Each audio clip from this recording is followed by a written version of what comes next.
kaidol. May buntag mga kaidol. So kay na uso man karon ang kuan mga kaidol no, na uso man gyud ang manihan. So karon magkuan ko mga kaidol, magkuan ko manihan ko. Diri sa kuan, diri ang lokasyon na niyo. Diri. Narani dol diri sa muang kuan, dol sa mong balay. Oh, sa nakabalo. Sa nakatuod ani diri nga lokasyon. So magbilin ko diri og kuan, magtago ko diri og kuan mga kaidol. 25,000 ni. Oh. 25k ni mga kaidol ha. 25k. So sa una lang nga makakuha ni 5,000 ni mga kaidol. 25,000 ni. So kasagaran karon mga nagmanihan, ang pinakadako 10k, 5k lang. Kaning ato mga kaidol 25k gini mga kaidol. Oh, 25k. 25k, ha? So diri na ko ni taguan no. Diri. Nawa ninyo ha. Diri sa punuan sa lubi.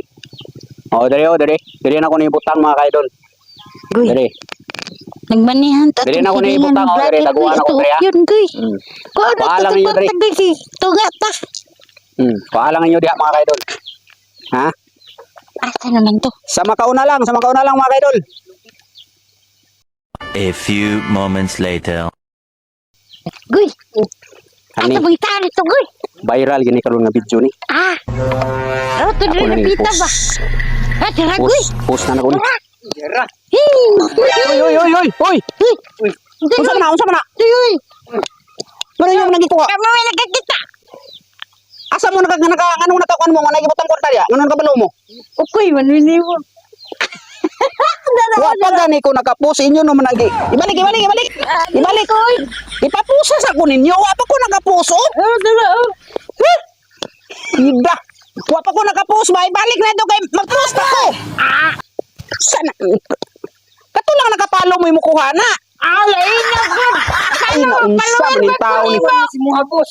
Ay, nakapalo ano? Paluwir pag ko. Ano nakapalo man mo? Nagkwarta diya nga wala pa man ko nag-post. Nakitaan man ako. Nani, dyan lagi balik na.